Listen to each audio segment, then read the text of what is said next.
Hello दोस्तों, आज हम लोग जो है एक बहुत ही इंपॉर्टेंट टॉपिक को स्टार्ट करने जा रहे हैं जिसका नाम है मल्टीपल इंटीग्रल। ठीक है, आज हम सीखेंगे मल्टीपल इंटीग्रल क्या होते हैं। सबसे पहले हम इसके डिफिनीशन को जानेंगे। हो सकता है आज की हमारी जो फर्स्ट वीडियो है डिफिनीशन जानने में ही फिनिश हो जाए, बाकी इसके बाद हम जो हमारे मल्टीपल इंटीग्रल होते हैं इनको चुटकियों में सॉल्व करना सीख जाएंगे। आइए देखते हैं उसका क्या होता है डिफिनीशन। हाँ, इस मल्टीपल इंटीग्रल का डिफिनीशन जानने से पहले हमें समेशन और जो इंटीग्रल साइन है उनके बीच का फर्क जानना जरूरी है। आखिरकार ये दोनों सिंबल करते क्या हैं। तो आइए पहले मल्टीपल इंटीग्रल के बारे में सीखते हैं। तो ध्यान देना, आज हम स्टार्ट करने वाले हैं क्या, मल्टीपल इंटीग्रल। दोस्तों ये वीडियो लेंदी हो सकता है, कोई बात नहीं है, लेकिन आज आप रियल में जानेंगे आखिरकार ये मल्टीपल इंटीग्रल करता क्या है, क्या करता है, क्यों इसकी हमें रिक्वायरमेंट पड़ी। हमारे तो पास सिंगल डिफिनिट इंटीग्रल भी था, इंडिफिनिट भी था, उससे भी काम चल जा रहे थे, लेकिन ये क्यों पिक्चर में आया। तो आइए इसके बारे में जानते हैं। तो ध्यान देना, इसके पहले हम सीखेंगे इस सिंबल के बारे में और इस सिंबल के बारे में।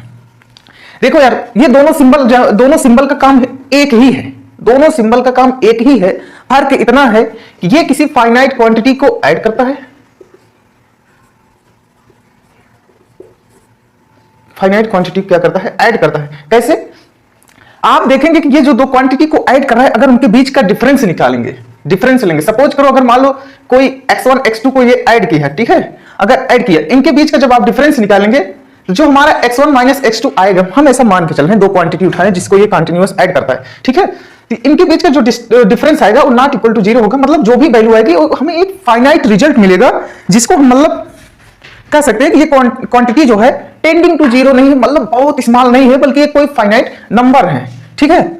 जबकि ये क्या करता है, ये भी तो ऐड करता है, ये भी ऐड करता है, पर क्या ये ऐसे क्वांटिटी को ऐड करता है, ऐसे क्वांटिटी को ऐड करता है जो कि इतने स्मॉल होते हैं, इतने स्मॉल होते हैं कि अगर आप किन्हीं दो क्वांटिटी को स्टडी कर रहे हैं, मतलब उनके बीच का इन्हीं दो करस्पॉन्डिंग क्वांटिटी का डिफरेंस निकाल रहे हो, तो वो टेंडिंग टू 0 आएंगे। टेंडिंग टू 0 मतलब इतना स्मॉल डिफरेंस होता है कि जो एकदम टेंडिंग टू 0 के बराबर होता है। मतलब आप 0.0 आप ऐसे मान सकते हैं कि जो क्वांटिटी आती है समझ लीजिए 0.0000000 अरबों खरबों बार आप 0 लगाएं, बस लास्ट में क्या लिख देना है, कोई एक कांस्टेंट वैल्यू लिख देनी है। ये इतनी डिफरेंस, इतनी स्मॉल क्वांटिटी को ऐड करता है। मतलब कहने क्या मतलब है कि ये एकदम डिफरेंशियल पार्ट को ऐड करता है। डिफरेंशियल मतलब जो दो क्वांटिटी के बीच का अगर आप डिफरेंस लेंगे ना, टेंडिंग टू 0 आएगा। मतलब पॉइंट लगा के आप जितना 0 लगाना हो लगा लीजिए, लास्ट में जो है आपको ये फाइनाइट क्वांटिटी लिख देना, वो जो डिफरेंस आएगा समझ लो कि वो इसी को ऐड करा। लेकिन ये जो है ऐसा नहीं करता है। ये क्या कहता है कि आप किन्हीं दो फाइनाइट क्वांटिटी के बीच का डिफरेंस लेंगे तो वो एक फाइनाइट रिजल्ट आएगा,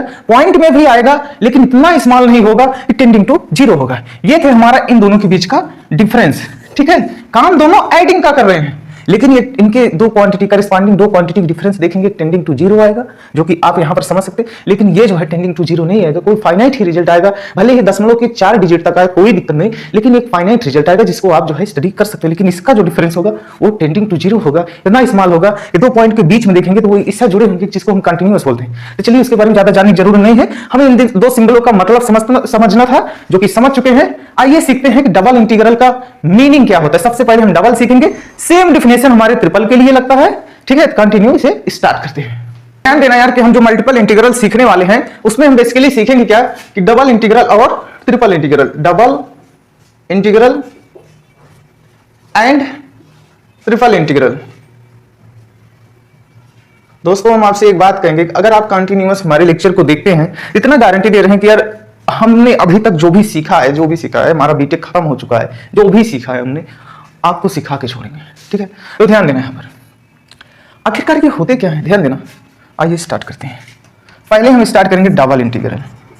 डबल इंटीग्रल, हमारा बोर्ड छोटा है, कोई दिक्कत नहीं, इसी में हम समझेंगे।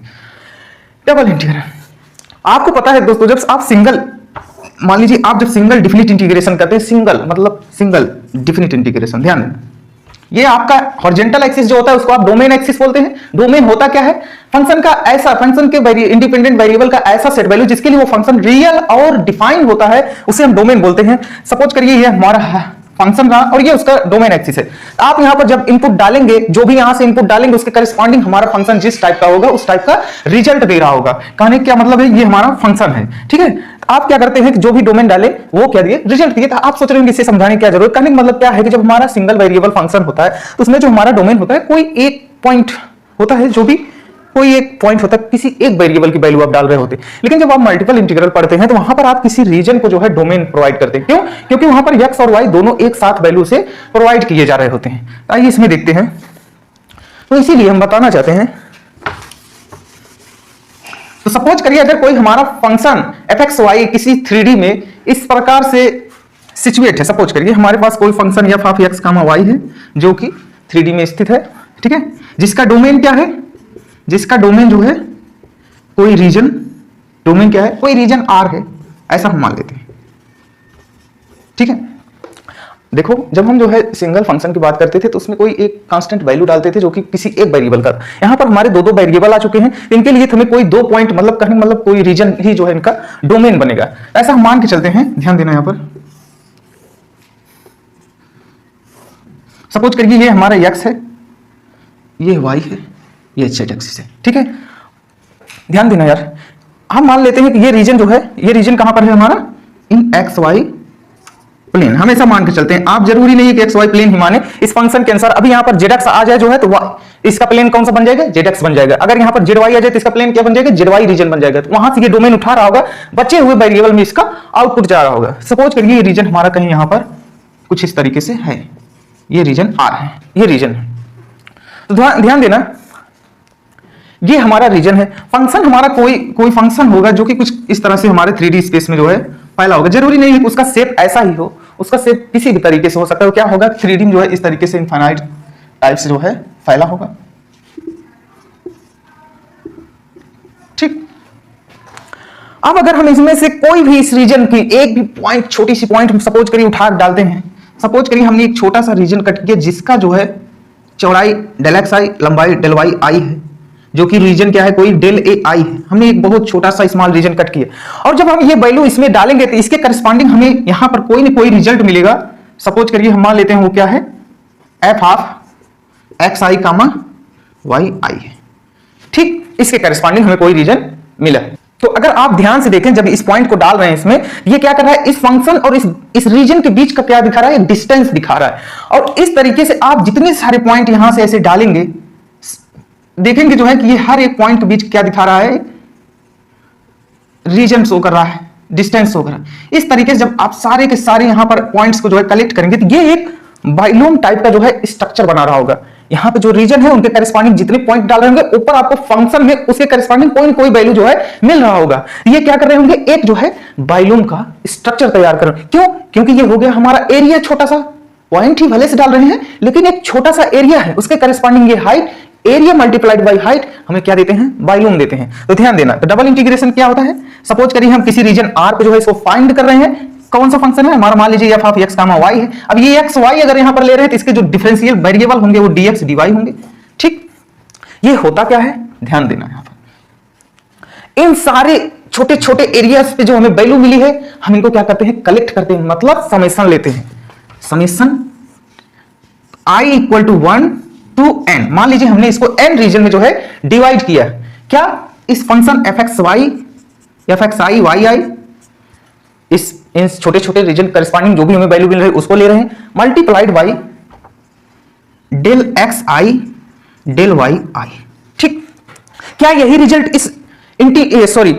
क्या यही रिजल्ट इस हमारे डबल इंटीग्रेशन का रिजल्ट है? नहीं है भैया, अभी ये फाइनाइट क्वांटिटी को ऐड कर रहा है, ये तो एक डिफरेंशियल पार्ट को ऐड करता है, मतलब बहुत ही छोटे क्वांटिटी को। अगर आप इस रीजन को इनफाइनाइट पार्ट में तोड़ दें, मतलब इतने छोटे छोटे एरिया कैलकुलेट करें और उसके करस्पॉन्डिंग जो भी वैल्यू मिल रहा है उसको अगर आप मल्टीप्लाई करें, टोटल मल्टीप्लाई करें, तो देखेंगे कि आप यहां पर टोटल रीजन कवर होंगे। और इस रीजन को अगर आप उठा के ले जाएंगे, फंक्शन हमारा 3D में किसी शेप का हो सकता है, ऐसे भी हो सकता है, जैसे मन का वैसे हो सकता है, मतलब आप समझ सकते हैं कि वो एक सरफेस की तरह किसी तरीके से फैला होगा। आप जब इस रीजन को ऊपर ले जाएंगे ना, ये फंक्शन को उसी शेप में जो है कट कर देगा। तो उसके करस्पॉन्डिंग और इस रीजन के बीच में जब आप देखेंगे तो आपको एक बाइलूम नजर आएगा, वही बाइलूम जो है ये हमारा डबल इंटीग्रेशन देता है। लेकिन अभी तो ये तो एक फाइनाइट रिजल्ट है, हमने इसको n पार्ट में तोड़ा, लेकिन अभी इसे इनफाइनाइट पार्ट में तोड़ना है। अगर हम इसे इनफाइनाइट पार्ट में तोड़ दें, लिमिट ले लें, limit n tending to infinite, हमने इस रीजन को इनफाइनाइट पार्ट में तोड़ दिया, मतलब इतने छोटे पार्ट कर दिए कि आप किसी भी दो छोटे छोटे वेरिएबल, किसी भी दो करस्पॉन्डिंग वेरिएबल का डिफरेंस देखेंगे तो वो डिफरेंशियल आएगा, कहने का मतलब क्या है, वो टेंडिंग टू 0 होगा, ठीक है। तो यही जो यहां पर लिखा है limit n tending to infinite summation i equal to 1 to n f x i y i into del x i del y i, यही हमारा क्या होता है इस डबल इंटीग्रेशन का आंसर होता है। तो आप सोच रहे हैं कि क्या इस डबल इंटीग्रेशन को सॉल्व करने के लिए हमें ये समेशन सॉल्व करना पड़ेगा, लिमिट लेना पड़ेगा? नहीं, ये हम सीख रहे हैं कि आखिरकार यहां पर चल क्या रहा है। तो आप देखेंगे ना इसके शेप के जैसा यहां पर फंक्शन के बीच में भी शेप कटेगा, और ये फंक्शन देखिए इनफाइनाइट रूप से फैला हुआ है, हमने एक ऐसा अजम्पशन ले लिया, ठीक है। तो इनके बीच आप देखेंगे जो है ये जो है हमको बाइलूम मिल रहा होगा। कहने क्या मतलब है, हमारा डबल इंटीग्रेशन क्या देता है, बाइलूम देता है, जब हमारा फंक्शन क्या होता है कोई एक यूनिटी के इक्वल नहीं होता। अब ये यूनिटी के इक्वल हो जाएगा तो ये एरिया देगा इस रीजन का, ठीक है। तो ध्यान देना, तो आपको आज समझ में आ गया होगा कि डबल इंटीग्रेशन का मीनिंग क्या होता है। तो ये हमारा डबल इंटीग्रेशन का मतलब होता है आप जो छोटे छोटे डिफरेंशियल एरिया हैं उनके करस्पॉन्डिंग जो भी फंक्शन की वैल्यू मिल रही हैं आप उनको मल्टीप्लाई कर रहे हैं। क्यों? क्योंकि यहां पर लिखा गया ना ये फंक्शन है और ये एरिया है, दोनों मल्टीप्लाई कर रहे हैं, वो एक वैल्यूम जनरेट करते हैं। वो आते कहे हैं, वो आते ऐसे हैं, लेकिन हमें इसकी जरूरत नहीं है इस वैल्यू को फाइंड करने के लिए। लेकिन हाँ ये गारंटी है दोस्तों कि इसकी वैल्यू फाइनाइट होने के लिए ये लिमिट एग्जिस्ट करना बहुत ज्यादा रिक्वायर्ड है, मतलब लिमिट एग्जिस्ट करना नेसेसरी है, ठीक है।